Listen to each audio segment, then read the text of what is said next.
find me? You need to stop talking to my mother like she's less than human and change the spoiled food.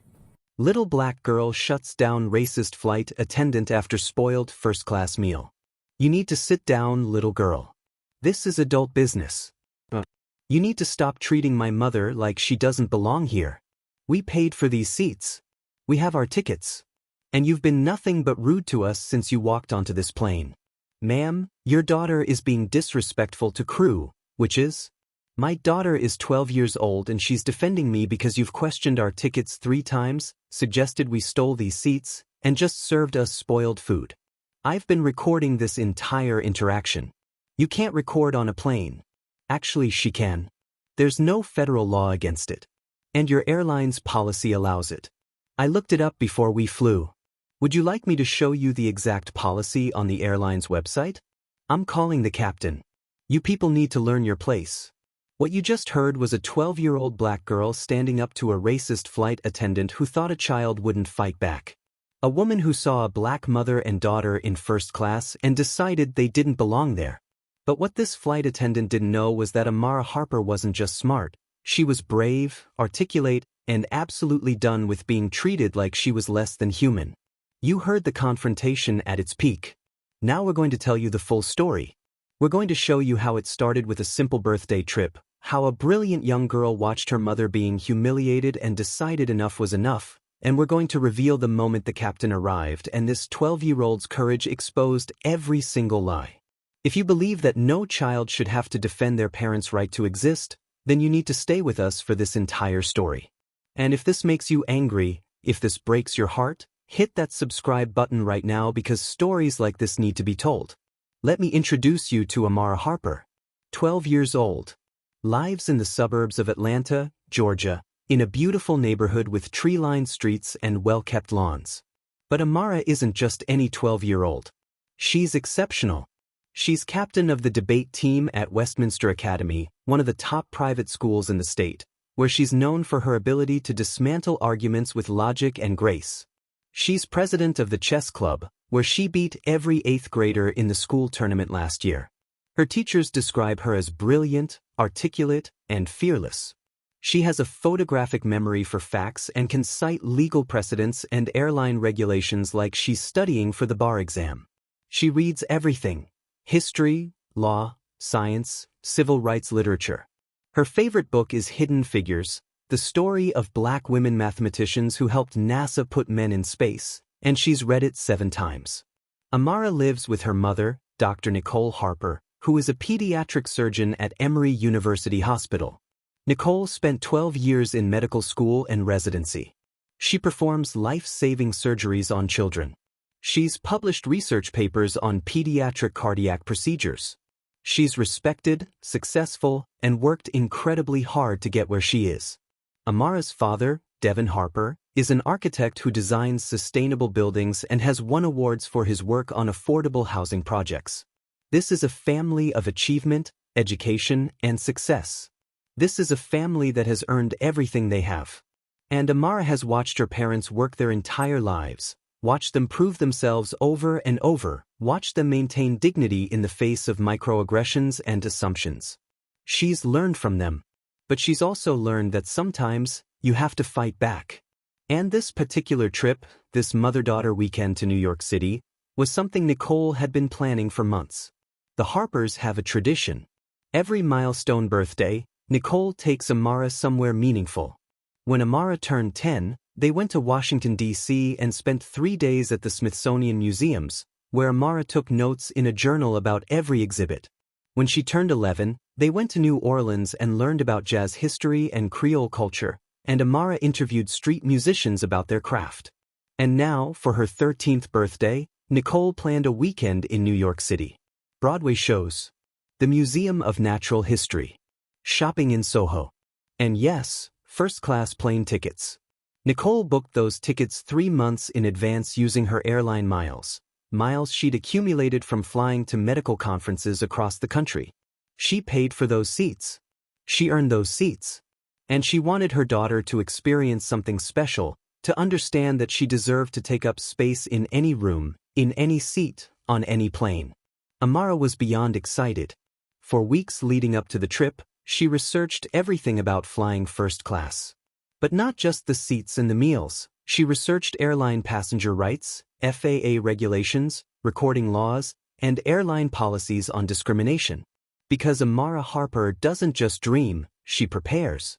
She packed her carry-on bag with care, her favorite book, Hidden Figures, her journal, where she writes about her dream of becoming an astronaut, a printed copy of the airline's passenger bill of rights. And she wore her favorite hoodie, navy blue with the words Future Astronaut printed across the front in white letters. Nicole watched her daughter's meticulous preparation and felt such pride. She remembered her own childhood, growing up in rural Alabama, where flying on a plane at all was a luxury her family could never afford. And now here she was, able to give her daughter this experience. It felt like victory. It felt like progress. It felt like all the hard work had been worth it. Nicole also had another habit, one that would become crucial to this story. She documented everything. She was an amateur photographer with a travel blog on Instagram that had grown to 50,000 followers. She posted beautiful photos of the places she visited, the food she ate, the moments she shared with her daughter. She believed in capturing memories, in preserving joy. So naturally, she brought her phone, fully charged, ready to document this special birthday. Didn't answer the question. Just need to verify seating assignments, she said, holding out her hand expectantly. Nicole reached into her purse, pulled out both boarding passes, and handed them over. Susan examined them, turning them over, holding them up to the light as if checking for forgeries. She looked at the passes, then at Nicole and Amara, then back at the passes. This examination went on for an uncomfortably long time. Amara was counting. 42 seconds. That's excessive for a simple seat verification. Finally, Susan spoke again. And how did you acquire these seats? Amara's mind caught the word immediately. Acquire. Not purchase. Not book. Acquire. As if they'd somehow stolen them or found them on the ground. Her jaw tightened, but she watched her mother handle it first. Nicole's voice remained measured and even. I purchased them 3 months ago. With my airline miles. Susan's eyebrows raised again. These are first-class seats. They're quite expensive. Amara, who'd been watching silently, spoke up for the first time, her voice clear and precise. It's my birthday trip. My mom saved her miles from work travel. She's a surgeon. We booked these seats in March. But Susan didn't even look at her. She kept her eyes on Nicole. I'll need to verify this with the gate, Susan said. That's when Amara's analytical mind started compiling evidence. She pulled out her phone quietly and opened her notes app. Started typing. Time, 6:08 a.m. Flight attendant Susan Whitmore questioned our tickets. Did not greet us like other passengers. Used word acquire instead of purchase. Nicole spoke calmly. The gate agent already checked us in. We're in our assigned seats. Susan didn't respond. She simply turned and walked away, taking the boarding passes with her. The elderly woman across the aisle leaned over slightly. That was odd, she said quietly to Nicole. Nicole forced a smile. It's okay, baby, she said to Amara. Just a misunderstanding. But Amara shook her head slightly. That wasn't a misunderstanding. That was profiling. Nicole looked at her daughter, this brilliant 12-year-old who saw the world with such clarity, and felt her heart break a little. She'd hoped Amara wouldn't have to experience this so young. Amara went back to her notes, typing. Witness, elderly woman in 2C noticed unusual behavior. Seemed uncomfortable with how we were treated. Several minutes passed. The plane was taxiing now, making its way toward the runway. Susan returned, carrying a tablet this time, her face still set in that expression of skepticism. She stopped at row 2 again. The system shows these seats, she said slowly, but I'm seeing some irregularities. Amara looked up from her phone. What irregularities? She asked, her voice steady. Susan looked startled that the child had spoken. This is between me and your mother. Amara didn't back down. No, it's between you and both of us. These are our seats. What irregularities are you seeing? Susan turned back to Nicole, deliberately ignoring Amara. Were these seats gifted to you? Upgraded perhaps? The implication was clear. The assumption was that Nicole couldn't have purchased them herself. That someone else must have given them to her. That she didn't earn them. Amara's phone was out again, typing rapidly. 6:11 a.m. Second interrogation. Asked if seats were gifted or upgraded. Implies we couldn't afford to purchase them ourselves. Nicole looked Susan directly in the eyes. I bought them. With my own money. With miles I earned from my own flights. Would you like to see my credit card statement? Amara added quietly, we also have the booking confirmation email. The receipt. My mom's airline rewards account statement. And the Instagram post my mom made when she booked these seats 3 months ago, with the timestamp. Would you like to see all of that? Susan's lips pressed into a thin line. That won't be necessary, she said to Nicole, still refusing to acknowledge Amara. I just find it unusual. And then she walked away again, but this time she kept glancing back at their row, as if expecting them to disappear or transform into people she thought belonged there. The plane reached the runway. The engines powered up with that building roar. Amara pressed her forehead to the window, watching as the plane accelerated, as the ground began to race past, as the nose lifted and suddenly they were airborne, Atlanta falling away beneath them. Under normal circumstances, this would have been pure magic for her. But her mind was elsewhere now. Mom, she whispered, why is that lady treating you like this? Nicole wrapped her arm around her daughter's shoulders. Some people make assumptions, baby. But we know who we are and we know we belong here. Okay? Amara nodded, but her jaw was set. I'm watching her. If she does anything else, I'm going to say something. The seatbelt sign dinged off. The plane leveled out at cruising altitude. And that's when meal service began. Amara watched as Daniel, the kind flight attendant who'd helped them during boarding, started bringing meals from the front galley.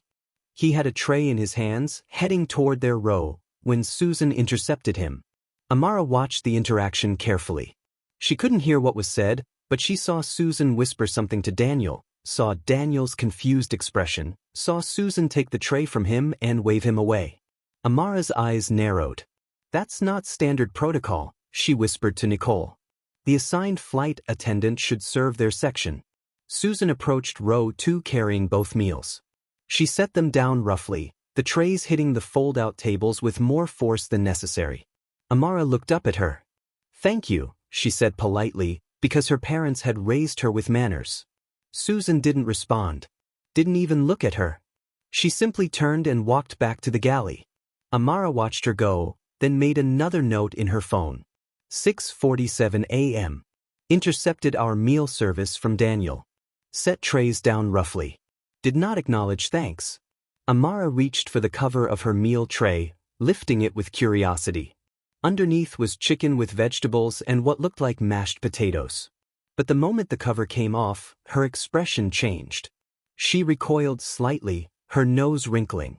Mom, she said quietly, something is wrong with this food. Nicole was already lifting the cover off her own meal, and the smell hit her immediately. Sour.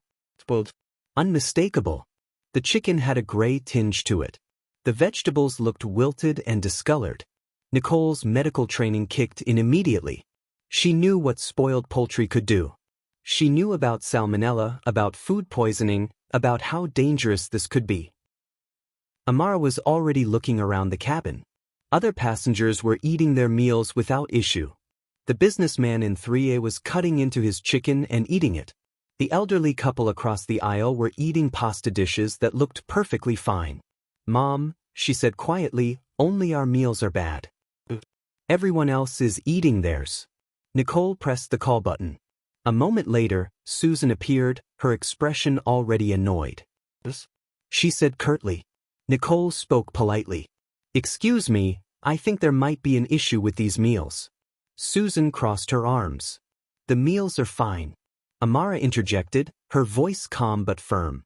No, they're not. The chicken is gray and it smells spoiled. My mom is a doctor. She knows what spoiled food looks like. Susan didn't even lean in to check. She simply stated to Nicole, I prepared all the meals myself. They're perfectly fine. Amara's patience was wearing thin. Then why don't you smell it? Susan refused. Ma'am, she said to Nicole, We don't have other meal options available. Amara spoke up again. That's not true. I read the airline service manual. First-class passengers are entitled to meal replacements if there's an issue with food quality. It's in your service standards. Susan's face flushed. She was clearly not used to being challenged by a 12-year-old. She looked at Nicole. Your daughter needs to be quiet. This is between us. But Amara wasn't having it. This is about me too. This is my meal. And it's spoiled. You need to replace it. Susan's voice grew louder, loud enough that other passengers were starting to turn their heads. Are you accusing me of serving bad food? Amara met her gaze steadily. I'm stating a fact. This chicken is spoiled. If you don't believe us, ask the other flight attendant to verify it. Nicole tried to de-escalate. Amara, baby, it's okay. But Amara shook her head. It's not okay. You paid for this seat. I paid for this seat with you. We deserve safe food. That's when Susan said it. Perhaps, she said slowly, deliberately, looking at Nicole, you're just not accustomed to this type of cuisine. The words hung in the air like poison. Amara's head snapped up. She recognized the insult immediately. The implication was crystal clear. Some people have different palates, Susan continued, her voice dripping with condescension. What you call spoiled might just be unfamiliar. The businessman in 3A looked up from his laptop, his face shocked. The elderly woman across the aisle gasped quietly. Amara stood up. She was only 12, small for her age, but in that moment she seemed larger. Her voice, when she spoke, was clear and sharp. Excuse me? That's a racist microaggression. You're implying that we're not familiar with fine dining because of our race. My mother has eaten at restaurants all over the world. She's a pediatric surgeon at Emory University Hospital. I've eaten at 5-star restaurants. We know what spoiled food smells like. And this food is spoiled. Susan's face twisted with shock and disbelief. A child was talking to her like this. A black child. Nicole tried to pull Amara back into her seat. Amara, please. But Amara wasn't done. She reached into her mother's purse and pulled out Nicole's hospital ID badge. This is my mom's ID. Dr. Nicole Harper. Pediatric surgeon. She performs heart surgeries on children. She's published in medical journals. She knows what dangerous food looks like. She held up the badge for Susan to see. Susan glanced at it, but the skepticism didn't leave her face. She turned to walk away, and Amara called after her. You haven't addressed the spoiled food. We need replacement meals or a meal voucher. Susan turned back. Ma'am, she said to Nicole, your daughter is being disruptive. Nicole's voice was tired. She's defending me. Because you've been treating us like we don't belong here from the moment you saw us. Susan walked to the galley. Amara sat down, her hands shaking slightly. She wasn't used to confrontation like this. Debate team was different. There were rules, judges, structure. This was real discrimination, raw and ugly. Mom, she whispered, I'm sorry if I made it worse. Nicole pulled her close. You didn't make it worse, baby. You're being brave. But I need you to be careful, okay? This could escalate. Susan returned from the galley, this time with another flight attendant. A man, probably in his 40s, looking deeply uncomfortable. His name tag read Robert. Susan spoke loudly. This passenger, she gestured at Nicole, is claiming the food is spoiled and her daughter is being disruptive and disrespectful to crew. Robert looked at Nicole and Amara with an apologetic expression. Ma'am, is there a problem? Nicole's voice was calm, factual. The chicken served to us is spoiled. You can verify by smelling it. We've simply asked for it to be replaced. Amara added, and Susan has been questioning whether we belong in these seats since she came on duty. She's asked to see our boarding passes twice, suggested our seats were gifted to us, and now she's refusing to replace spoiled food. Would you like to see the documentation I've been keeping? Robert hesitated, then leaned in toward the tray. His nose was maybe 6 inches away when his face changed dramatically. Oh, he said, pulling back. Yeah, that's not right. He looked at Susan. Susan, this is spoiled. Susan's face flushed. It's fine. You're being dramatic. Robert shook his head. No, I can smell it. We need to get them fresh meals. Susan cut him off. Why would their meals be spoiled and no one else's? She emphasized the word there with such venom that multiple passengers gasped. Amara's phone was out again. 6:52 a.m. Susan refused to acknowledge spoiled food. Brought second flight attendant Robert, who confirmed food is spoiled. Susan questioned why only their meals would be bad. Emphasis suggests racial bias. Robert looked stricken. He clearly knew what was happening, clearly knew this had crossed a line. I'll get them fresh meals from the economy galley, he said quietly. Susan blocked his path. We don't serve economy meals in first class. Robert's voice was firmer now. Susan, the food is bad. They need replacements. I'm getting them food. But Susan wasn't done. Maybe, she said slowly, looking directly at Nicole and Amara, they brought that smell with them. The cabin went silent. Completely silent. Every conversation stopped. Every passenger in first class was now staring at row 2. Amara stood up slowly. Her voice, when she spoke, was shaking with barely controlled emotion but remained articulate. What did you just say? Susan didn't back down. I'm just saying, maybe you should check your own belongings before accusing my service. Amara's hands were trembling. That's a racist statement. You're suggesting that we, specifically, brought a smell onto this plane. After you've already questioned. Food. Amara had her own phone too, a gift for her 12th birthday, and she knew how to use it. The morning of the flight arrived. 6 a.m. departure from Atlanta to LaGuardia. They woke up at 4 in the morning, both too excited to be tired. The drive to Hartsfield-Jackson Atlanta International Airport was quiet, the city still asleep, the sky just beginning to lighten. Inside the airport, it was that particular early morning atmosphere, peaceful and purposeful. Business travelers in suits walking briskly toward their gates. Coffee shops just opening, the smell of espresso and pastries filling the concourse. Airport workers beginning their shifts. Amara couldn't stop talking. She talked about the lie-flat seats, how she'd watched engineering videos explaining the mechanism. She talked about the meal service protocols she'd read about in airline magazines.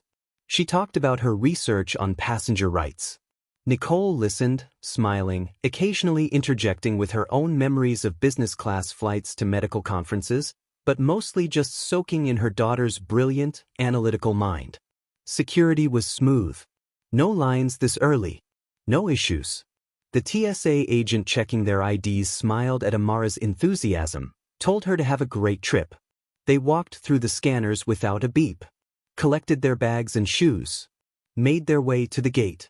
When they arrived, the gate agent was already there, a young woman with kind eyes who checked their boarding passes and welcomed them warmly. First class boards first, she said. You ladies can head right down whenever you're ready. Amara practically bounced as they walked down the jet bridge, clutching her boarding pass like it was a golden ticket. Nicole watched her daughter and felt that swell of maternal pride that sometimes threatens to overwhelm you, that feeling of I made this person, and she's wonderful. They entered the plane. The first flight attendant they encountered was Daniel, a man in his 30s with a genuine smile and a warm voice. Good morning, he said. Welcome aboard. Let me help you with those bags. He took their carry-ons and stowed them in the overhead compartment. He showed them to their seats, 2A and 2B, window and middle, exactly what they'd requested. He explained how the entertainment system worked, how to recline the seats, where the power outlets were. He brought them each a glass of orange juice without them even asking. He told Amara that if she needed anything at all during the flight, just press the call button and he'd be right there. Then he smiled again and moved on to help other passengers. Amara settled into her seat like she was settling into a command center. She examined everything with the methodical attention of a scientist. The leather upholstery. The tray table that folded out. The screen embedded in the seat in front of her. The buttons that controlled the seat position. She pressed one experimentally and the seat reclined slightly, and she made a mental note of the mechanism. She looked out the window at the ground crew loading bags, at the fuel truck driving by, at another plane taxiing in the distance. Everything was data to her. Everything was fascinating. Other passengers boarded around them. Business travelers with their laptops and noise-canceling headphones. A family with young children heading to the back of the plane. An elderly couple who settled into seats across the aisle from Nicole and Amara, the woman immediately pulling out a crossword puzzle, the man adjusting his reading glasses. Nicole pulled out her phone and took a photo of Amara, her face pressed to the window, grinning so wide her cheeks had to hurt. She posted it to Instagram with a caption, "My baby's first-class flight. Birthday weekend begins. Airplanes #proudin." Within seconds, likes and comments started appearing. Friends from medical school congratulating her. Family members sending heart emojis.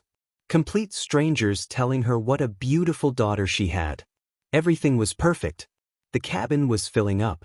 The energy was pleasant. Amara was happy. Nicole was happy. This was exactly how she'd imagined it would be. And then shift change happened. And everything changed. If you're already feeling emotional about where this is going, hit that subscribe button now because you need to see how this unfolds. And drop a comment. Have you ever had to stand up for your parents? Your story matters. The cabin door closed with that heavy, final sound that signals there's no going back now. The captain's voice came over the intercom, welcoming everyone aboard, announcing the flight time of 2 hours and 37 minutes, mentioning some weather along the route but nothing to worry about. Flight attendants began their safety demonstration. Amara watched intently, following along with the laminated safety card, even though she'd already memorized the procedures from FAA safety videos. The plane began to move, backing away from the gate, and Amara's excitement ratcheted up another notch. But then she noticed something. A new flight attendant had emerged from the galley, someone she hadn't seen during boarding. A woman, probably in her 50s, with blonde hair pulled back in a tight bun, wearing the airline's standard navy blue uniform. Her name tag read Susan Whitmore. Susan's eyes scanned the first-class cabin slowly, methodically, as if she was taking inventory. And when her gaze landed on Nicole and Amara, something shifted in her expression. Her eyebrows raised slightly. Her lips pursed. It was subtle, but Amara saw it. She'd been trained by her debate coach to read micro-expressions, to notice when an opponent was preparing an attack. Susan walked down the aisle, and Amara noticed she greeted other passengers as she passed. A smile for the businessman in 3, a nod for the elderly couple across the aisle. But when she reached row 2, where Nicole and Amara sat, she slowed down. She stopped. She looked at their seat numbers. Then she looked at them. Then back at the seat numbers. She didn't smile. She didn't greet them. She just stared. Amara noticed immediately. "Mom," she whispered, "that lady didn't say hi to us." Nicole patted her daughter's hand. "Maybe she's having a bad day, baby." But Amara's analytical mind was already processing. She greeted everyone else. Just not us. That's deliberate. Nicole squeezed her daughter's hand gently, a silent message to stay calm. Susan walked past them to the front of the cabin, then turned and walked back, stopping again at their row. She stood in the aisle, not moving, just looking at them. Finally, she spoke. "Can I see your boarding passes?" Her tone wasn't friendly. It wasn't curious. It was accusatory. Amara's debate training kicked in. She recognized the tactic, establish authority through immediate challenge. But Nicole kept her voice calm and polite. "Is there a problem? Susan. Our right to be in these seats, after you've served us spoiled food, after you've made comments about us not being accustomed to fine cuisine. This is discrimination." Susan stepped closer. "Ma'am," she said to Nicole, "I need your daughter to sit down and be quiet." Amara didn't sit. "You need to stop talking to my mother like she's less than human. We have done nothing wrong. We paid for these seats. We have our documentation. We've been polite. And you've treated us with suspicion and contempt from the moment you saw us. Because we're black?" Susan's face went red. "Your daughter is out of line." Amara's voice rose slightly. You are out of line. You are violating the airline's anti-discrimination policy. You are creating a hostile environment. And you are refusing to provide the service we paid for." Nicole was crying now, silent tears, but not from sadness. From pride in her daughter's courage and from shame that her child had to fight this battle. She tried to speak. But Amara continued. No. You've spent your whole life being polite, being twice as good, proving yourself. And it's not enough for people like her. She sees our skin and decides we're criminals. Well, I'm tired of it. And I'm not going to be quiet. She turned back to Susan. You're going to walk away now. And you're going to send someone else to serve our row. Because you are discriminating against us. Susan's voice was cold. I think we need to involve the captain. Amara's response was immediate. Perfect. Please do that. Because I have been documenting everything you've said and done. Susan pulled out her phone. I'm going to report that you've been aggressive and disrespectful to crew, which is a federal offense for minors on aircraft.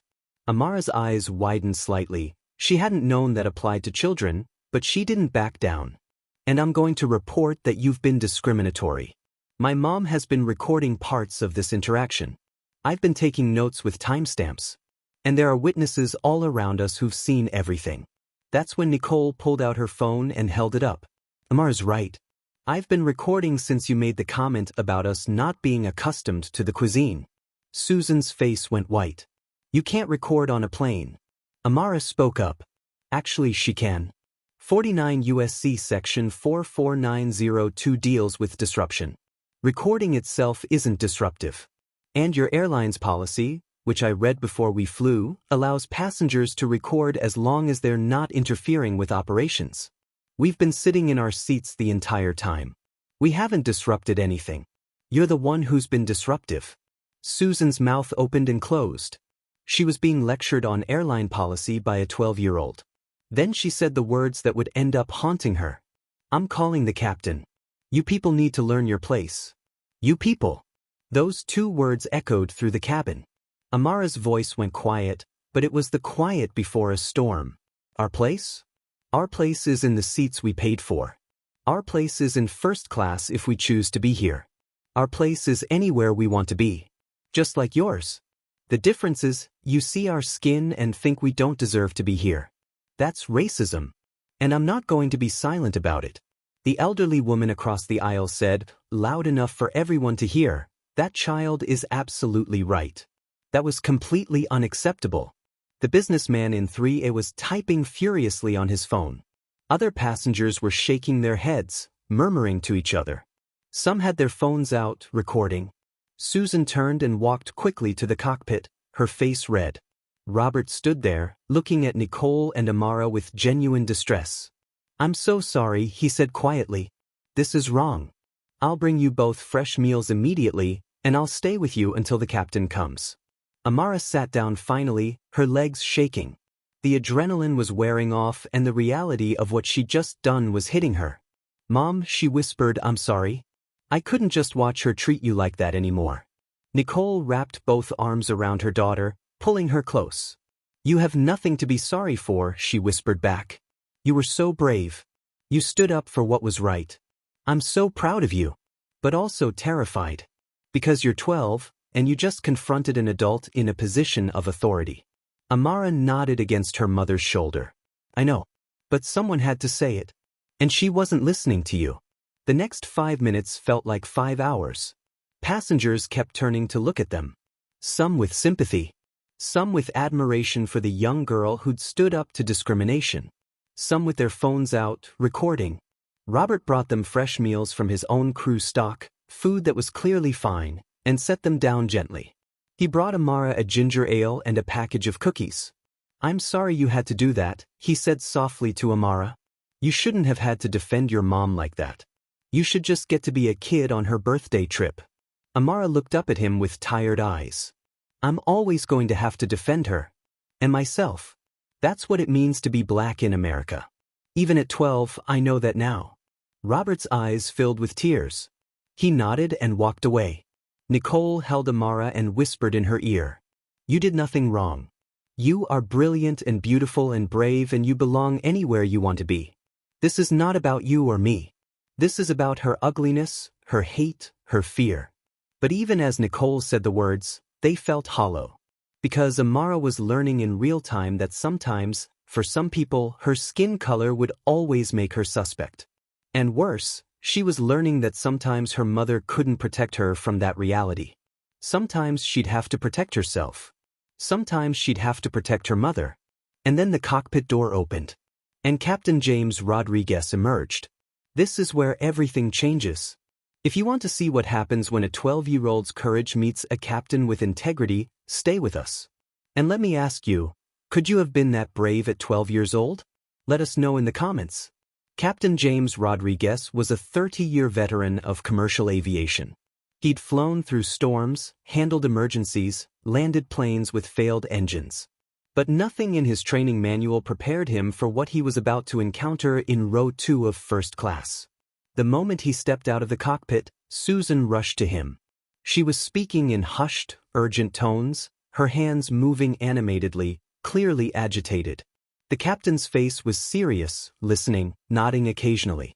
Amara watched this conversation from her seat, her arm around her mother now, roles reversed, and she felt a spike of fear. Because she knew how these situations could go. She'd read about it in her civil rights books. She knew that often, the crew sticks together. She knew that a flight attendant's word might carry more weight than a passenger's. Especially a child passenger. She knew that black women and girls are often seen as aggressive even when they're being perfectly calm. She knew all of this, and yet she also knew she'd done everything right. She had her notes. Her mother had recordings.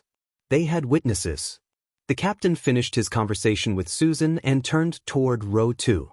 He walked down the aisle with purpose, his expression unreadable. When he reached their row, he did something that surprised Amara.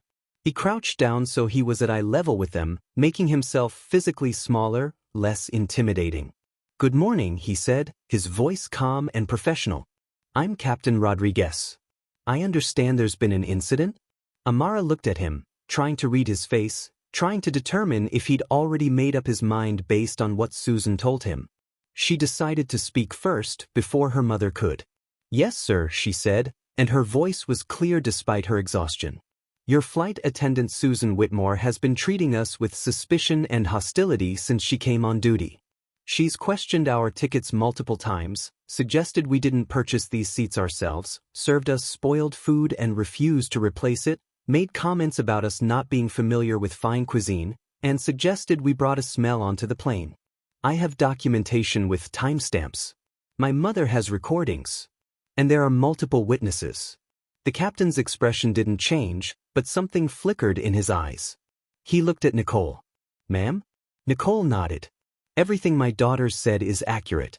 I have audio recordings of several of the interactions." The captain looked back at Amara. "You're very articulate. How old are you?"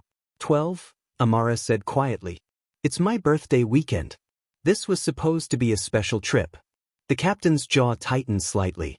"May I see your documentation?" Amara unlocked her phone and showed him her notes app.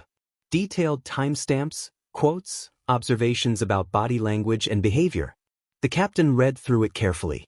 "This is very thorough," he said quietly. "You did a good job." Then he turned his attention to the meal trays still sitting on their tables. "May I smell the food in question?" Nicole slid the original tray toward him, the one with the spoiled chicken. The captain leaned in, and his reaction was immediate.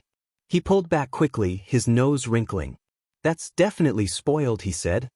He looked toward the galley where Susan was standing, watching. Why wasn't this replaced immediately? Susan opened her mouth to speak. They were being difficult and the captain cut her off. "It's clearly spoiled. That's a health and safety issue. Why wasn't it replaced?" Susan didn't have a good answer. Her mouth opened and closed but no words came out.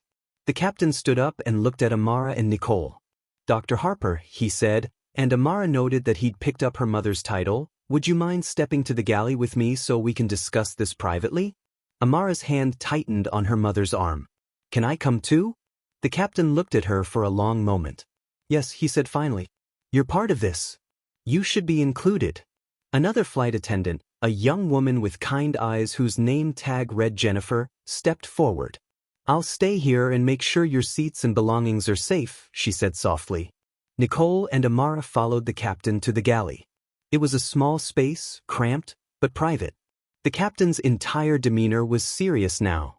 "Dr. Harper, Amara," he said, "I need you to tell me everything that happened, from the beginning." And they did.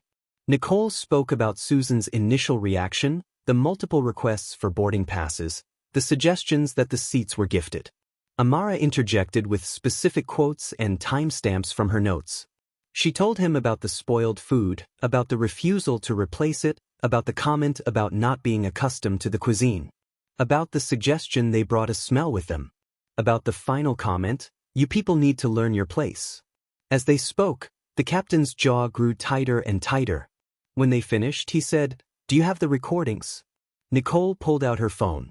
She showed him the booking confirmation from 3 months ago, the credit card statement showing the charge, her hospital ID, the Instagram post she'd made during boarding with the timestamp clearly visible. And then she played him portions of the audio recording. The phone speaker was low, but the words were clear enough. Susan's voice saying perhaps you're not accustomed to this type of cuisine. Susan's voice saying maybe they brought that smell with them. Susan's voice saying you people need to learn your place.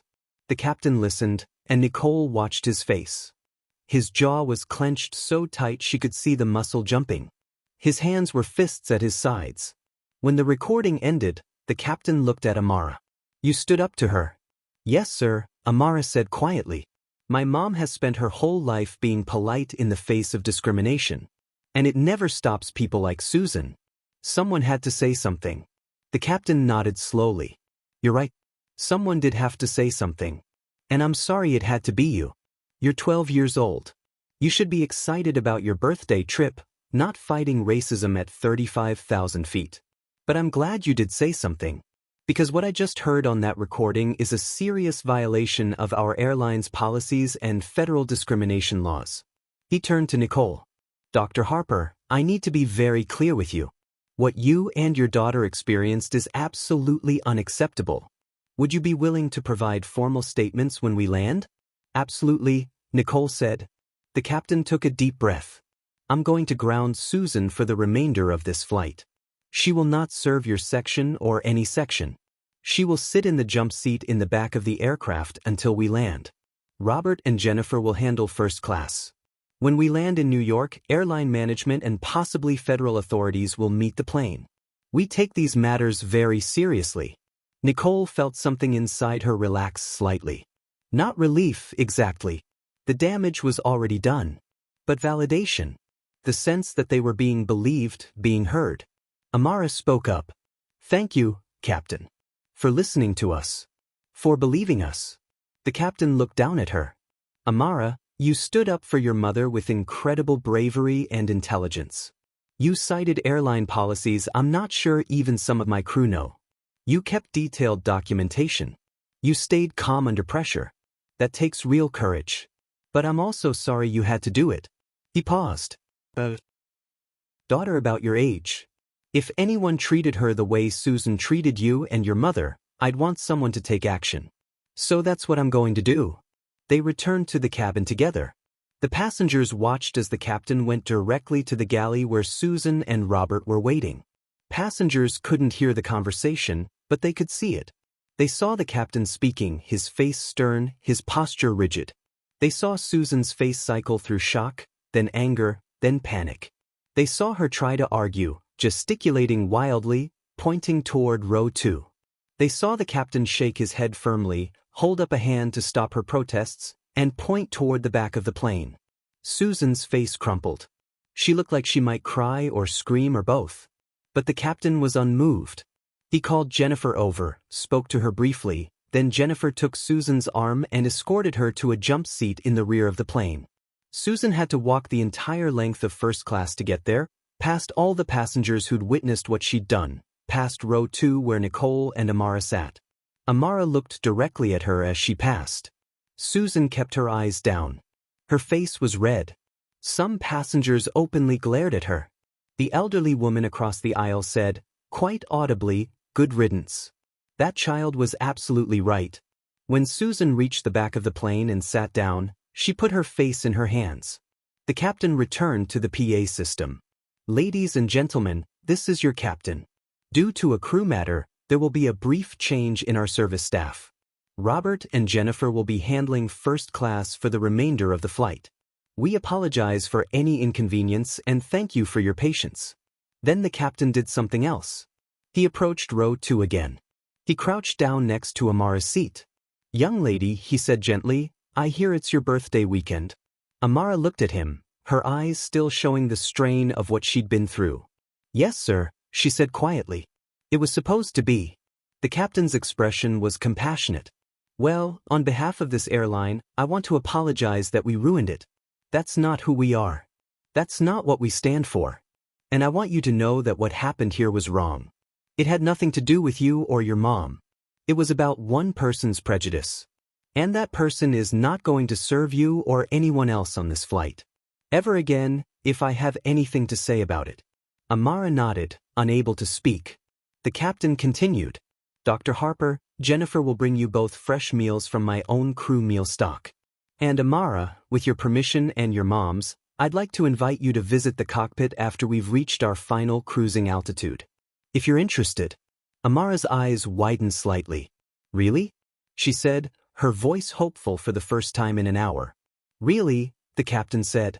Someone as smart and brave as you deserves to see how this bird flies. And honestly, I think you'd probably understand the systems better than half my crew. He reached into his pocket and pulled out a set of captain's wings, the little metal pin that airlines give to children. He handed it to Amara. This is for you. Not just because you're a passenger, but because you stood up for what was right when it would have been easier to stay quiet. That takes the kind of courage every captain needs. Amara took the pin with trembling hands. Thank you, she whispered. The captain stood, nodded to Nicole, and returned to the cockpit. Amara looked at the wings in her palm, then at her mother. Mom, she said quietly, did I do the right thing? Nicole pulled her daughter close. You did exactly the right thing, baby. You were braver than I was. I'm so proud of you. But Amara's voice was small. I'm tired, Mom. I'm so tired. And Nicole understood. Her daughter had just fought a battle that no 12-year-old should have to fight. She'd stood up to an adult in authority. She'd defended her mother when her mother had been trying to protect her. She'd been forced to grow up, just a little bit, in the worst possible way. If you're already feeling emotional about where this is going, hit that subscribe button now because you need to see how this unfolds. And drop a comment. Have you ever had to stand up for your parents? Your story matters. The rest of the flight proceeded quietly. Jennifer and Robert served first class with professionalism and kindness, both clearly shaken by what had happened. They checked on Nicole and Amara multiple times, bringing them fresh meals that were actually good, offering drinks, asking if they needed anything. The fresh meals arrived, clearly from the crew's private stock, better quality than the passenger meals. The chicken was perfectly cooked. The vegetables were fresh and seasoned. But neither Nicole nor Amara were very hungry. They ate slowly, mechanically, both needing the normalcy of the action more than the food itself. Other passengers began approaching their row during the flight. The elderly woman from across the aisle came over first. I got your names from hearing the captain, she said. I'm Margaret Chin. I want you to know I saw everything from the very beginning. I've been writing it all down. She showed them a small notebook filled with neat handwriting. Every interaction, every comment, everything that child said. She gestured to Amara. You were magnificent, dear. At my age, I've seen a lot of discrimination. And I've seen a lot of people stay silent. But you spoke up. You used your intelligence as a weapon against hate. That's powerful. Here's my phone number and email. I'll be a witness. I'll testify if needed. I'll do whatever I can to make sure that woman never does this to anyone else. The businessman from 3A stopped by next.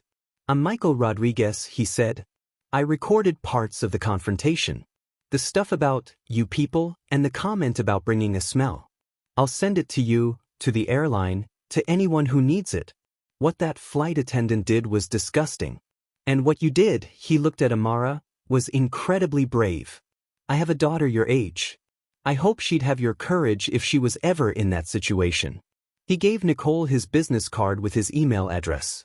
A young black woman from row 4, probably in her 20s, approached last. She was crying.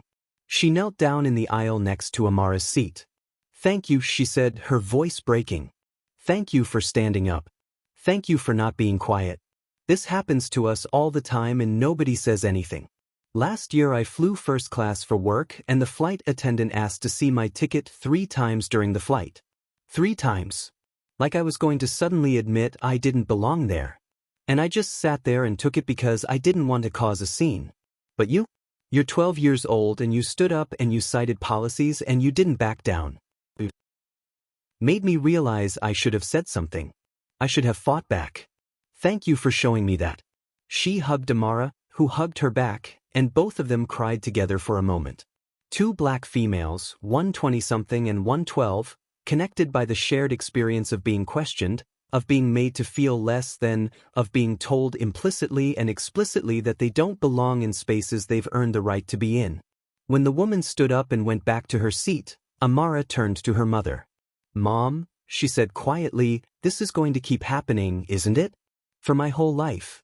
People are always going to see my skin before they see me." Nicole wanted to lie, wanted to tell her daughter that it would get better, that the world would change. But she couldn't.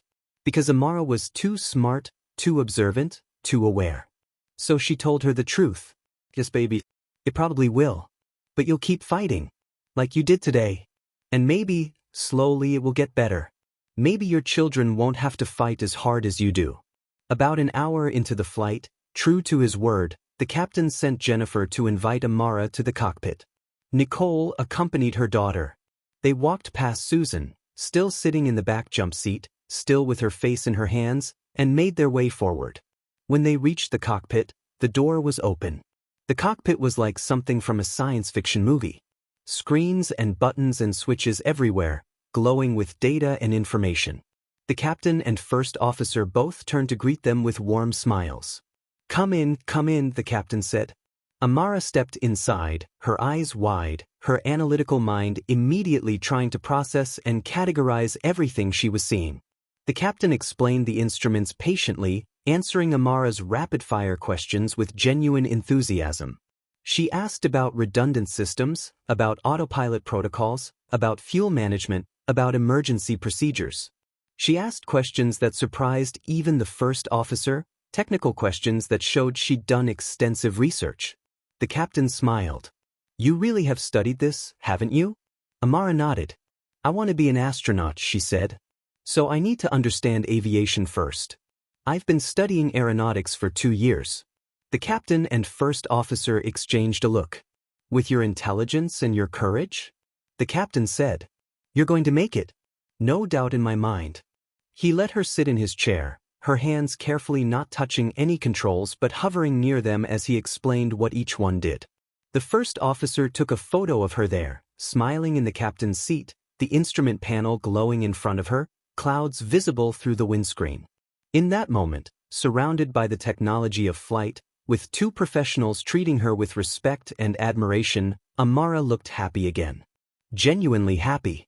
Like maybe she could reclaim some piece of this trip that had been so badly damaged. But back in her seat, the reality settled back in. The rest of the flight was uneventful but heavy with emotional exhaustion. Susan remained in the back, never once emerging. Passengers kept glancing back at her, then forward at Nicole and Amara, understanding that they'd witnessed something significant. Something that transcended a simple customer service failure. This was about dignity. About respect. About a child learning too young that the world could be cruel. About a mother watching her daughter have to be brave in ways no child should have to be. The plane began its descent into New York. The city appeared below them, the skyline glittering in the afternoon sun. Under different circumstances, Amara would have been glued to the window, marveling at the view, pointing out landmarks she'd researched. But she just sat quietly, the captain's wings now pinned to her hoodie, her hand in her mother's hand. The landing was smooth. The plane taxied to the gate. And then the captain's voice came over the PA one more time. "Ladies and gentlemen, please remain seated. We have airline management boarding to address an incident that occurred during this flight. There will be a brief delay in deplaning. Thank you for your patience and understanding." A murmur went through the cabin. Passengers looked at each other. Many nodded, understanding what this was about. The plane parked. The seatbelt sign turned off. But nobody moved. And then the forward door opened, and 3 people boarded. 2 in business attire, a man and a woman, clearly airline executives. And 1 in an airport security uniform. They spoke with the captain first, quietly, near the cockpit. The captain gestured toward the back of the plane where Susan sat, then toward row 2. The executives nodded, their faces serious. They took notes as the captain spoke. Then they approached Susan. The conversation was quiet but intense. Susan was crying openly now, shaking her head, trying to explain something. But the executives' faces were unmoved. After several minutes, they approached Nicole and Amara. The woman executive spoke. "Dr. Harper? Amara Harper? I'm Rachel Morrison, the station manager for this airport. This is David Chin, Regional Operations Director. We've been briefed by Captain Rodriguez on what occurred during this flight. We would very much like to speak with you both, if you have time." Nicole looked at Amara, who nodded, her jaw set with determination. "We have time," Nicole said. The executives collected statements. They spoke with Nicole at length, looking at her documentation, listening to her recordings, taking detailed notes. They spoke with Amara, gently but thoroughly, asking her to walk them through her notes, to explain her timeline, to describe what she felt during each interaction. Amara's answers were precise, factual, but her voice shook occasionally when she described the worst moments. They spoke with witness passengers. Margaret Chen provided her account with sharp detail, her notebook of observations corroborating everything Amara and Nicole had said. Michael Rodriguez sent his video recordings to their official email right there in the galley.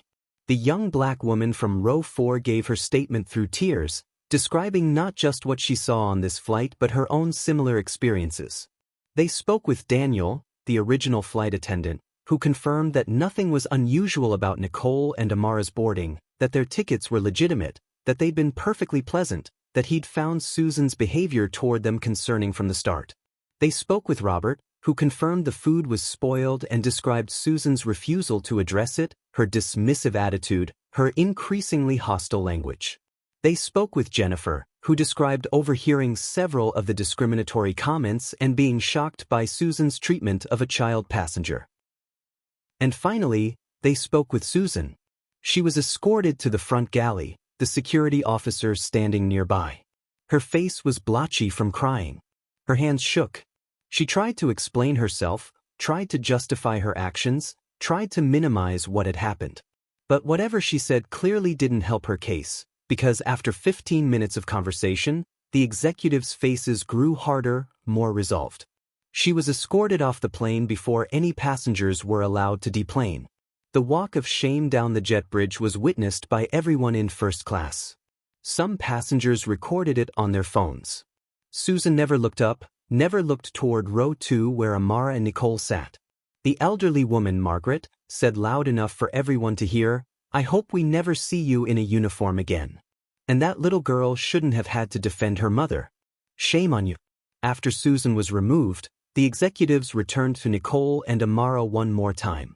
"Dr. Harper, Amara," Rachel Morrison said, "on behalf of our airline, I want to apologize.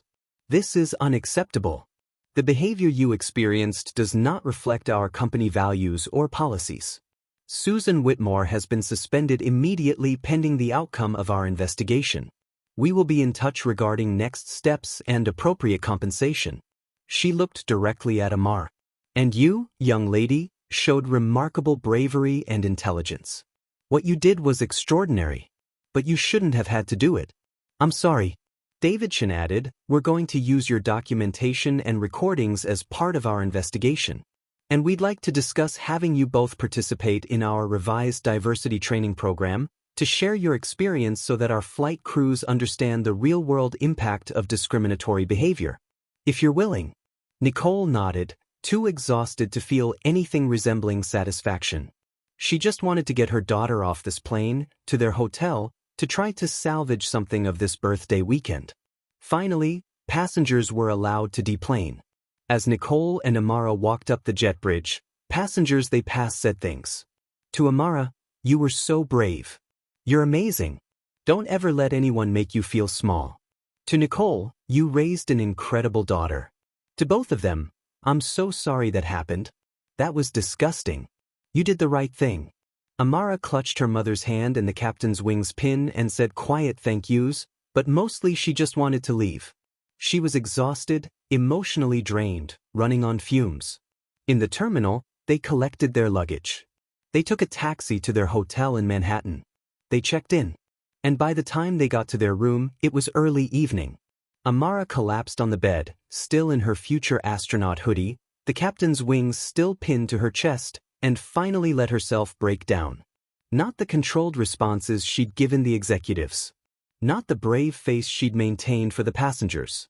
Deep, gut-wrenching sobs. The kind of crying that comes from having to be an adult when you're still just a child. From having to defend your mother when your mother should be protecting you. From learning that the world can be cruel in ways you'd only read about in books. Nicole held her daughter and cried with her. She cried for Amara's lost innocence. For the birthday trip that was supposed to be magical and had turned into trauma. For the burden her daughter now carried. The knowledge that she'd always have to prove she belonged, that she'd always have to be twice as good, that she'd always have to have documentation ready because her very existence in certain spaces would be questioned. They held each other and cried until they couldn't cry anymore, until they were both empty and exhausted. This was supposed to be special. This was supposed to be magic. This was supposed to be a mother showing her daughter that she could take up space anywhere. Instead, it became a daughter having to defend her mother's right to exist. If this story is making you angry, if you believe our children deserve better, hit that subscribe button. Justice is coming, but there's more to this story. Should a 12-year-old have to be this brave? Tell us what you think. That evening, after Amara finally fell asleep, emotionally and physically exhausted, Nicole sat at the small desk in their hotel room with her laptop open. The view from their window showed the lights of Manhattan, the city that never sleeps, alive and glowing. But Nicole couldn't see the beauty. She was too angry, too hurt, too proud of her daughter and too devastated that her daughter had needed to be that brave. She opened her laptop and began transferring files from her phone. The audio recording of the confrontation. The photos of the spoiled food, close-ups showing the gray-tinged chicken and discolored vegetables. Screenshots of Amara's meticulous notes with timestamps. Screenshots of their booking confirmation showing the purchase date 3 months prior. Screenshots of their boarding passes showing their seat assignments. Screenshots of her hospital ID. The photo she'd taken of Amara before Susan appeared, her daughter's face glowing with excitement and joy. The photo from the cockpit, Amara smiling in the captain's chair, the captain's wings visible on her hoodie.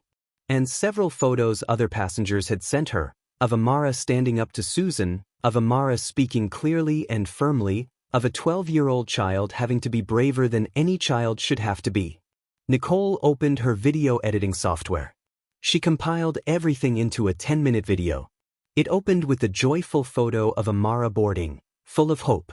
Then a title card, "What happened next should never happen to any child." Then the audio recording played over photos of Amara's notes, letting the words speak for themselves. Perhaps you're not accustomed to this type of cuisine. Maybe they brought that smell with them. Your daughter needs to be quiet. You people need to learn your place.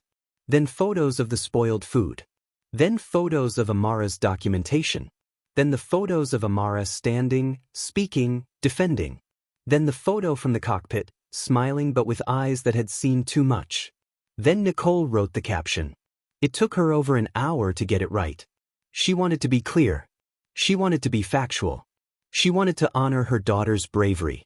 The final version read, "We paid for first class. We earned first class.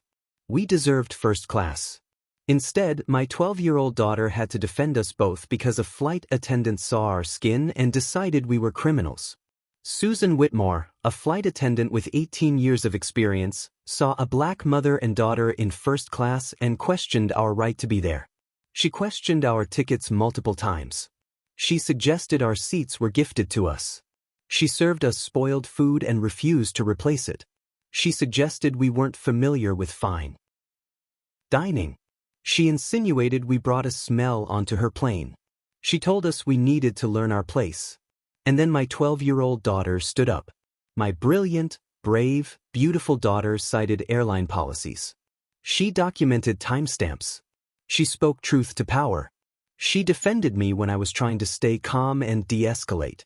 She did what no child should ever have to do, She fought racism with logic, courage, and an understanding of her rights that she shouldn't need at 12 years old.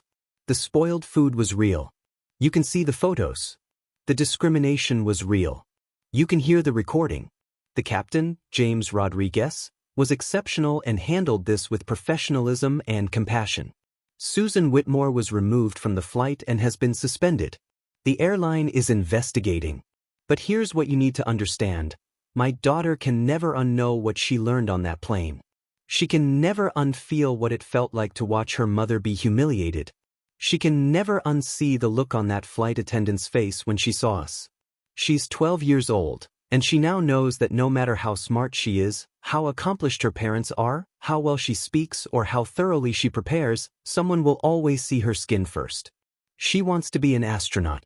But now she knows that even if she makes it to space, someone will probably question whether she earned it. Someone will wonder if she stole someone else's seat. This is not about one bad flight attendant. This is about a system that teaches black children that they have to be twice as good, that they have to carry documentation, that they have to defend their humanity to adults who should know better. This is about a 12-year-old girl who should have been excited about her birthday trip but instead had to quote passenger rights and record discrimination. Share this. Let Susan Whitmore become a reminder that our children are watching. They're learning. And they're brave enough to fight back.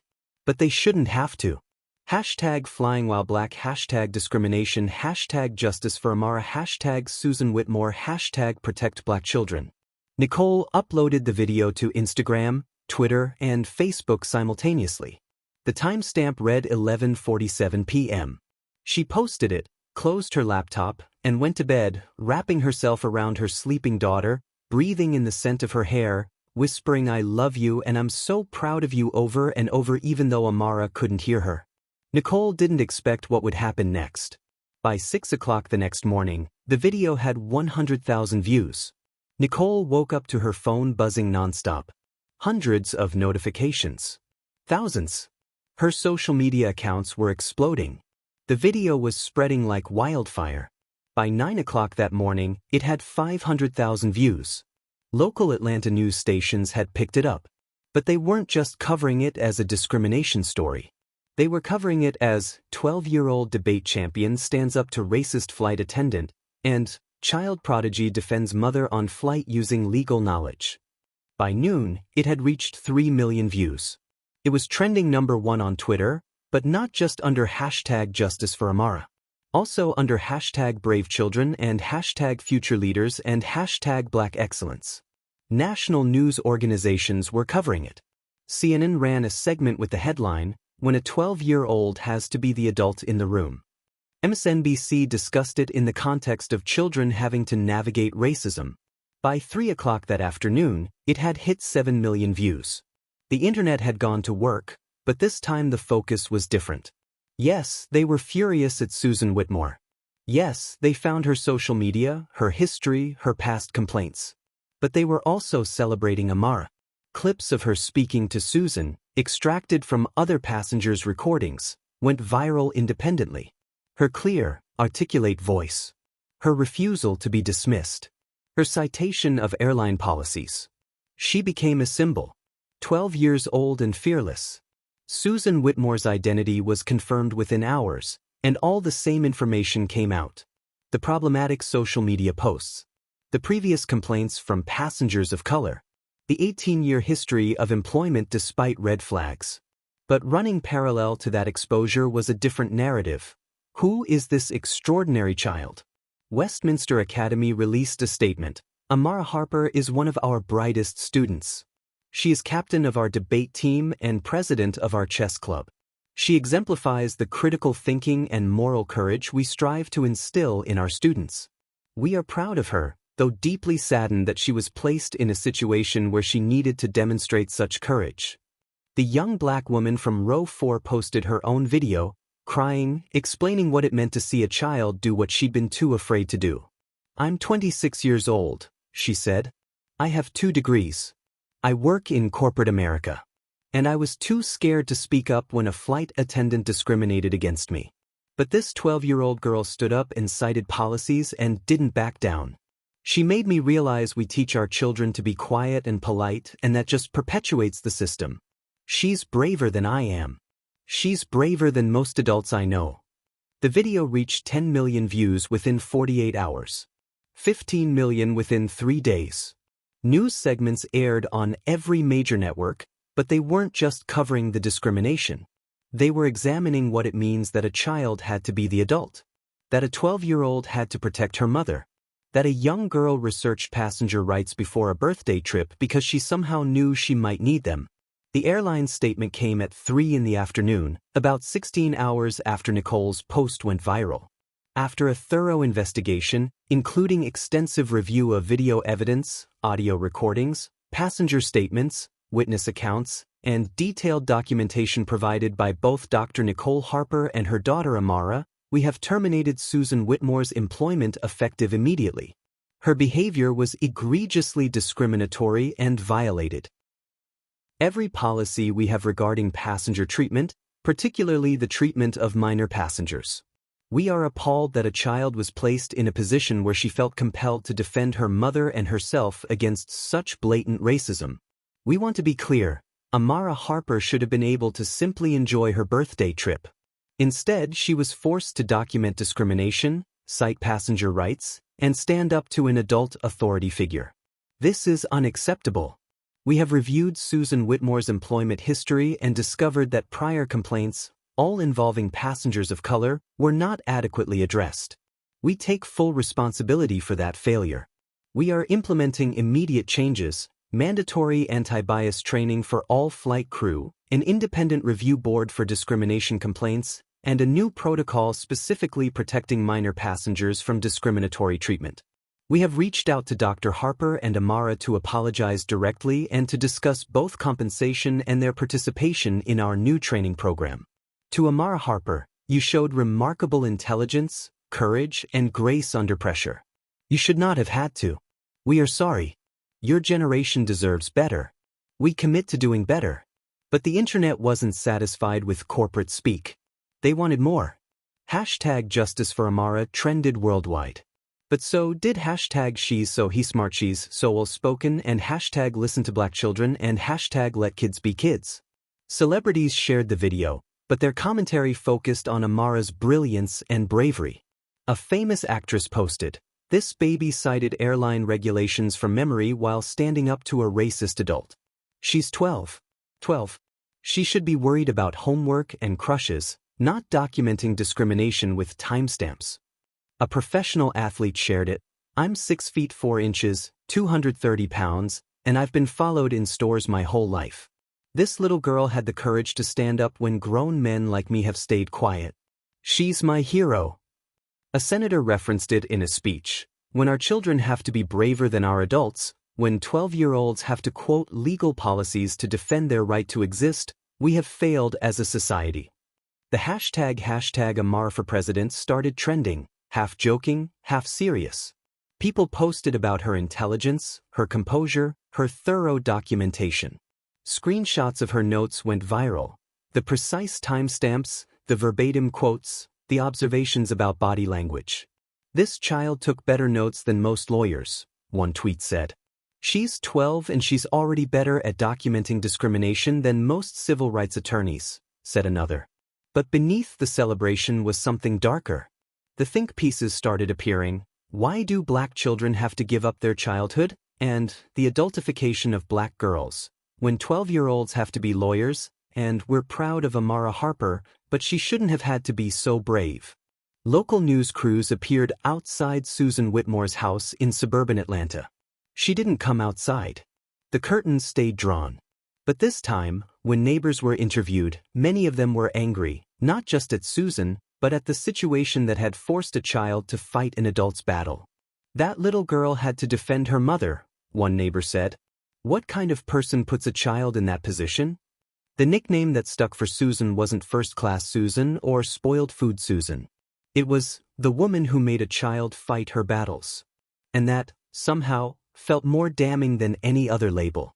Memes spread, but they weren't mocking Amara. They were celebrating her while mourning what she'd lost. A photo of her standing in the aisle, speaking to Susan with text, When you're 12 and know more about passenger rights than a flight attendant with 18 years experience. Another of her in the captain's chair still wants to be an astronaut even after learning the world will question every achievement. The images were shared with pride, but also with sadness. And throughout all of this, the pain remained. Thousands of black parents shared stories. My 10-year-old had to explain to a teacher why her father wasn't a deadbeat. He's a doctor working night shifts. My 13-year-old son had to prove to a store manager that his bike wasn't stolen, even though he had the receipt. My daughter is 7 and already knows she has to be extra polite to authority figures because people are scared of black children. The video reached 20 million views within a week. Amara Harper became a name everyone knew. Her face was everywhere. But Nicole and Amara were still in New York, trying to salvage a birthday weekend that had been destroyed before it began. The world is watching now. Subscribe to see how this ends. And comment, is this the world we want for our children? Tell us what you think. 3 days after the video went viral, the airline made good on their promises. Susan Whitmore was terminated. The FAA opened an investigation. Civil rights organizations reached out offering legal support if Amara and Nicole wanted to pursue further action. The airline's compensation package was substantial: full refund, significant vouchers, formal apologies, and an invitation to help reshape their training programs.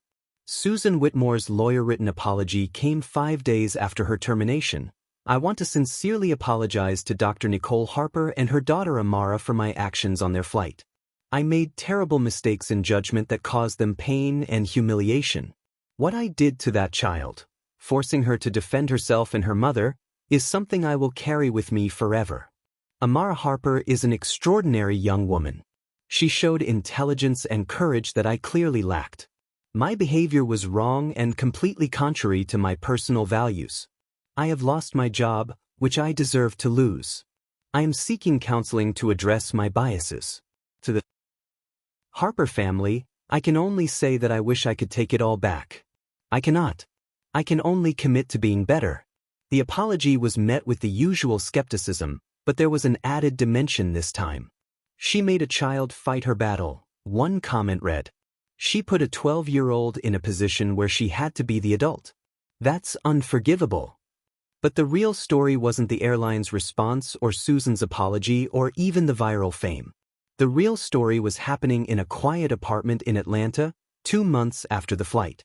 Nicole and Amara were home. Life had returned to something resembling normal, but everything was different. Amara had turned 13. They'd celebrated quietly at home with family, no trip, no big party. Just cake and presents and people who loved her. But Amara was different now. The brightness that had defined her before, that eager curiosity and unshakable confidence, had dimmed, but in its place was something else. A quiet strength. A weariness that no 13-year-old should carry. An awareness that made her seem older than her years. She was still captain of the debate team. Still president of chess club. Still getting straight A's. But her debate style had changed. She was sharper now, more aggressive. When opponents tried to dismiss her arguments, she didn't smile and redirect like she used to. She called it out. "You're using an appeal to authority to avoid engaging with my evidence," she'd say. Or, "That's a logical fallacy and you know it." Her coaches worried she was becoming too combative. But Amara knew better. She'd learned that sometimes, being nice gets you nowhere. Sometimes, you have to stand your ground. She was in therapy now, seeing a counselor who specialized in racial trauma and childhood advocacy stress. Because that's what it was called when a child had to do an adult's job, advocacy stress. They talked about what happened on the plane. They talked about the guilt Amara felt for not being able to fully protect her mother. They talked about the anger she felt that she'd had to try. They talked about the fear that this would keep happening over and over for her entire life. The therapist was helping, slowly. But some burdens don't get lighter. You just get stronger at carrying them. Nicole had also changed. She'd turned down 5 work conferences that required flying. When colleagues asked why, she said she was too busy. But the truth was more complicated. She could bring herself to board a plane for work. She'd done it twice, white-knuckling through the anxiety. But the thought of flying for pleasure, of sitting in first class again, of wondering if the flight attendant was judging them? She couldn't do it. More than that, she couldn't ask Amara to do it. Couldn't ask her daughter to board a plane and potentially have to defend them both again. The video now had over 25 million views. It was still getting comments daily. Nicole's Instagram following had grown to 400,000.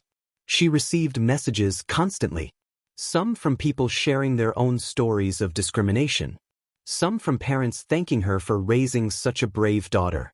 Some from educators asking if Amara could speak to their students. Some from trolls telling her she was exploiting her daughter's pain for attention, that she was playing the race card, that Susan had just been doing her job. Nicole didn't respond to any of them. She'd said what she needed to say. The video spoke for itself. But Amara had started responding. Not to the trolls, she was too smart for that. But to the other children and teenagers who reached out. How do you stay brave? They'd ask. How do you speak up when you're scared?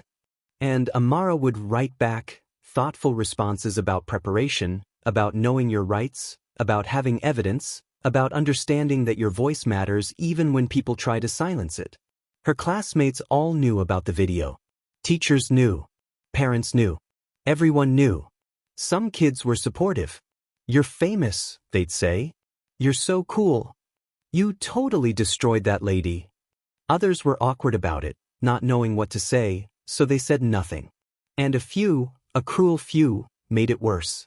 Are you going to get everyone fired who's mean to you? One boy asked mockingly.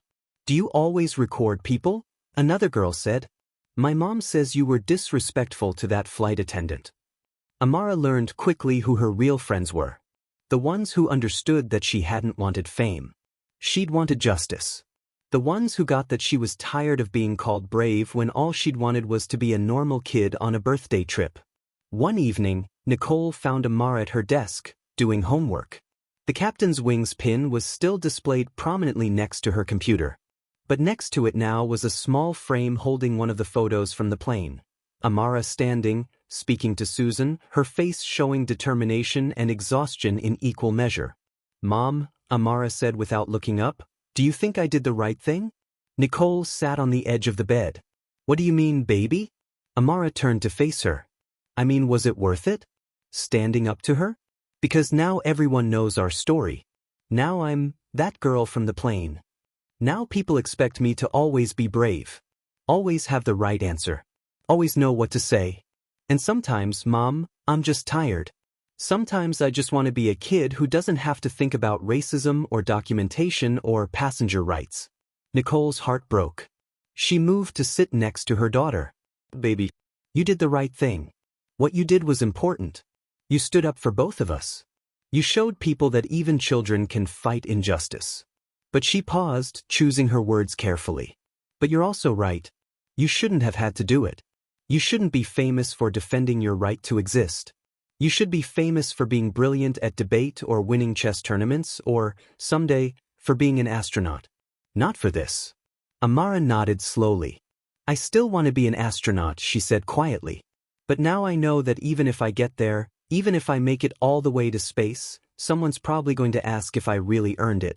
Someone's going to wonder if I'm stealing someone else's seat. Nicole had no response to that because it was probably true. So she just pulled her daughter close and held her. They had eventually taken another trip. Not to New York, they'd go back someday, but not yet. Instead, they'd driven to Washington, D.C., just like Amara had suggested in the hotel room that terrible night. 8 hours in the car, listening to music and audiobooks, stopping at diners along the way. They'd visited the Smithsonian, the Air and Space Museum specifically. Amara had stood in front of the lunar module for 20 minutes, just staring, tears streaming down her face. People recognized her, the video was everywhere, and a few asked for photos. Amara politely declined. This is my time, she'd said. This is for me. They'd visited the National Museum of African American History and Culture. They'd walked through exhibits on slavery, on Jim Crow, on the civil rights movement.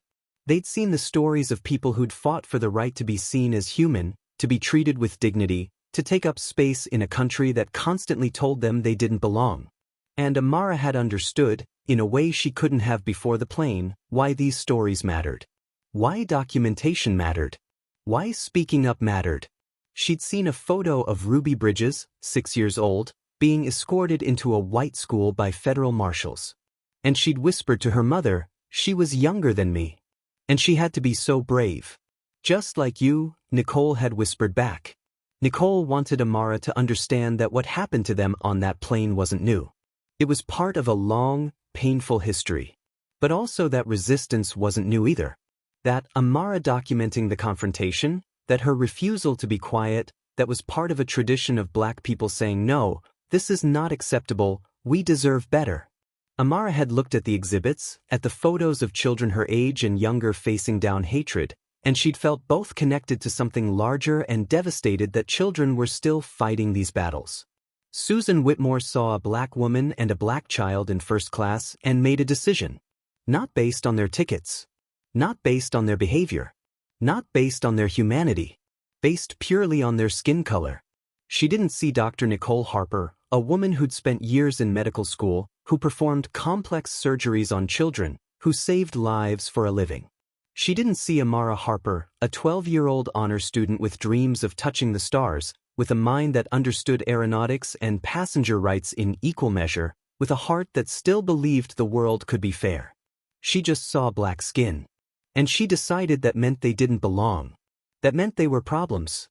That meant they needed to be questioned, challenged, diminished, humiliated. That meant they needed to learn their place. The spoiled food was just the vehicle. The discrimination was always the destination. Susan didn't accidentally grab the wrong meals. She made choices, a series of deliberate choices, each one more cruel than the last. The choice to question their tickets. The choice to interrogate them about how they acquired first-class seats. The choice to serve them spoiled food and refuse to replace it. The choice to suggest they weren't familiar with proper cuisine. The choice to insinuate they brought a smell onto the plane. The choice to dismiss a child's valid concerns. The choice to tell them to learn their place. Every single one of those choices was an assertion of power. An attempt to remind these black travelers that no matter what they achieved, no matter what they earned, no matter what they paid for, someone like Susan could still make them feel small. Could force even a child to fight back. But this time, the cameras were rolling. This time, witnesses spoke up. This time, a 12-year-old girl refused to be silent. This time, the captain was righteous and professional and took immediate action. This time, the evidence was undeniable. This time, the airline felt enough public pressure to actually terminate the employee and implement real changes. This time, justice was served, or at least something that looked like justice. Susan lost her job. She lost her reputation. She became a cautionary tale. And yet, none of that erases what Amara felt in that moment when she realized that to some people, she'll never be first class enough. No amount of straight A's will matter. No amount of debate trophies will matter. No amount of her mother's success will matter. No amount of her own brilliance will matter. Her skin will always be seen first by people like Susan. And that awareness, that loss of innocence, that's a wound that doesn't close. The real question is this: how many times did this happen before when there wasn't a brilliant 12-year-old who knew how to document discrimination? How many black families were humiliated in first class, in business class, in any class, and had no recording, no detailed notes, no articulate child to defend them? How many were told they were being too sensitive when they complained? How many filed reports that went nowhere, complaints that were dismissed, grievances that were ignored? How many Susan Whitmores are still out there, still flying, still serving passengers, still making assumptions based on skin color, but smart enough or lucky enough to never face a passenger as prepared as Amara Harper? This incident went viral and Susan lost her job. But somewhere today, right now, another flight attendant is looking at a black passenger in first class and making assumptions. Another teacher is questioning a black child's original work. Another store security guard is following a black shopper. Another police officer is pulling over a black driver in a nice car. And somewhere, a black child is watching their parent be humiliated and learning that the world isn't fair. That skin color matters more than merit. that they'll have to be twice as good to get half as far, that they might have to defend their parents before their parents can protect them. Racism doesn't need proof to thrive. It just needs opportunity. And at 35,000 feet, with a captive audience and nowhere for Nicole and Amara to escape, Susan Whitmore saw her opportunity. She saw a chance to exercise the power she felt entitled to put these black travelers in what she considered their proper place. She felt comfortable enough in her assumptions, confident enough in her authority, to say the quiet part loud. To tell them directly, "You people need to learn your place." She thought she'd get away with it. She thought she'd face no consequences. After all, she'd faced no real consequences for the 3 previous complaints in her file. Why would this time be different? This time was different because Amara Harper refused to let her mother be humiliated in silence. Because this 12-year-old had the intelligence to document everything, the courage to stand up to an adult authority figure, the preparation to cite policies and rights. Because she had the strength to protect her mother when her mother was trying to protect her. But here's the truth that everyone celebrating Amara's bravery needs to understand: she shouldn't have had to. A child should not have to be this brave. A child should not have to know passenger rights. A child should not have to stand in an airplane aisle and defend her mother's humanity to a racist adult.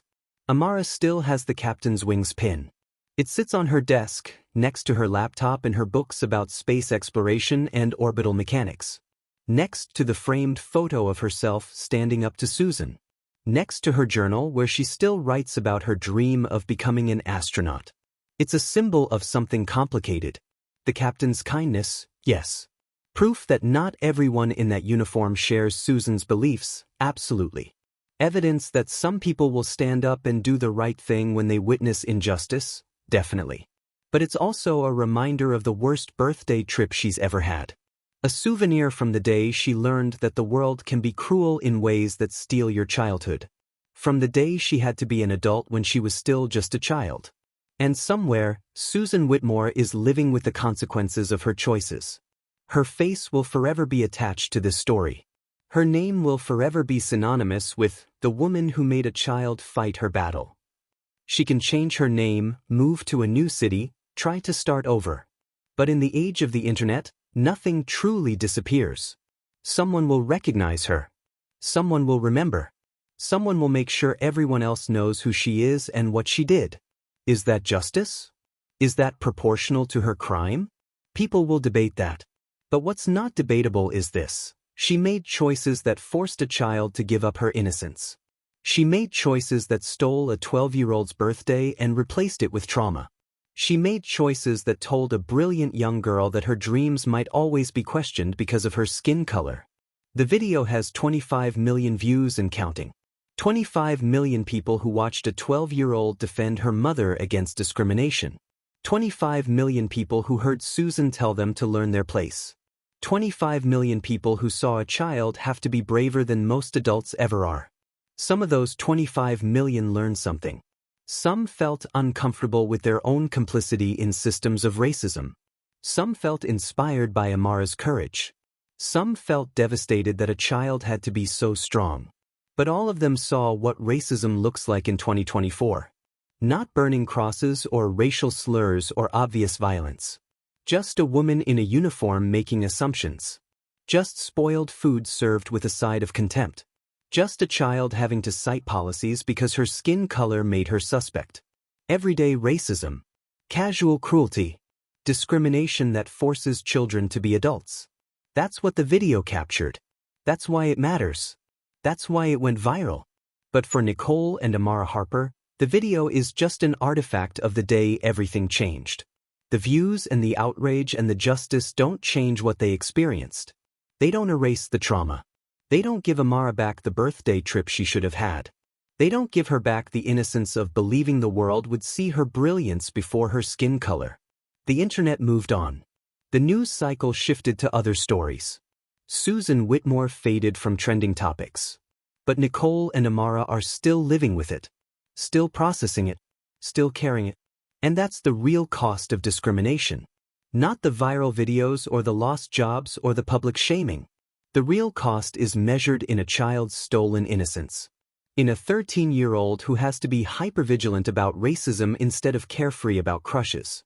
In therapy sessions where a brilliant young girl processes advocacy stress that adults struggle with. In a mother watching her daughter carry burdens no child should carry. In dreams that persist despite the knowledge that achievement won't protect you from assumptions. In the constant, exhausting work of proving you belong in spaces where your presence is questioned. In the knowledge that no matter how smart you are, how prepared you are, how right you are, someone will always see your skin first and make assumptions accordingly. That's the bill that never gets paid. That's the debt that compounds with interest. That's what Susan Whitmore really stole from Amara Harper that day at 35,000 feet. Not just a pleasant flight or a birthday memory. Something more fundamental. The belief that childhood was a safe space where she could just be a kid. The belief that her mother could always protect her. The belief that intelligence and preparation and doing everything right would be enough. The belief that she could exist in the world without constantly defending her right to be there. First class. Economy. It doesn't matter. Because this was never really about airplane seats or spoiled chicken. It was about a black child learning that racism doesn't care about your dreams of being an astronaut. It doesn't care about your straight A's or your debate championships or your mother's medical degree. It sees your skin and decides your place. And it will force you to fight for your humanity before you're even old enough to fully understand why you have to. It will make you an advocate before you get to fully be a child. It will teach you to document discrimination when you should be documenting childhood memories. So yes, Susan Whitmore lost her job. Yes, the video went viral. Yes, Amara Harper became famous for her courage and intelligence. Yes, 25 million people witnessed what happened. But Amara Harper also lost something that day that can never be given back. And that's the real story. That's what we should remember when this video stops being shared, when the next outrage takes over our feeds, when we've moved on to whatever fresh horror social media serves up tomorrow. Remember Amara Harper. Remember her face pressed to the window on takeoff, full of joy and possibility and innocent excitement. Remember her standing in that aisle, 12 years old, citing passenger rights because her mother was being humiliated. Remember her tears when she realized what the world really looked like. Remember her smile in the captain's chair, trying to reclaim some small piece of the magic that had been destroyed. Remember that she wanted to be an astronaut. Remember that she still does. But now she knows that even space might not be far enough to escape the assumptions people make based on the color of her skin. Remember that she had to defend her mother when her mother should have been able to protect her. Remember that she had to be brave when she should have just gotten to be a kid. Remember that she learned about racism not from books or history lessons, but from lived experience at 35,000 feet with nowhere to escape. Remember her. Because that's the truth. That's the cost. That's the America we're still living in. A place where a brilliant black child can be forced to give up her childhood to defend her mother's right to exist in first class. Where a 12-year-old has to know more about passenger rights than flight attendants know about compassion. Where intelligence and preparation and doing everything right still isn't enough to protect you from someone who sees your skin and decides you're a problem. That happened. That's happening. That will keep happening until we decide, collectively, that our children, all our children, deserve better. Until we decide that no child should have to be this brave. Until we decide that childhood innocence matters more than adult prejudice. Until we decide that a 12-year-old defending her mother's humanity is a tragedy, not a triumph. Subscribe if you believe every child deserves to just be a child. And leave a comment answering this. What will you do to make sure the next generation doesn't have to fight these battles? Because if we don't change things, there will be another Amara. And another. And another. And that's on all of us.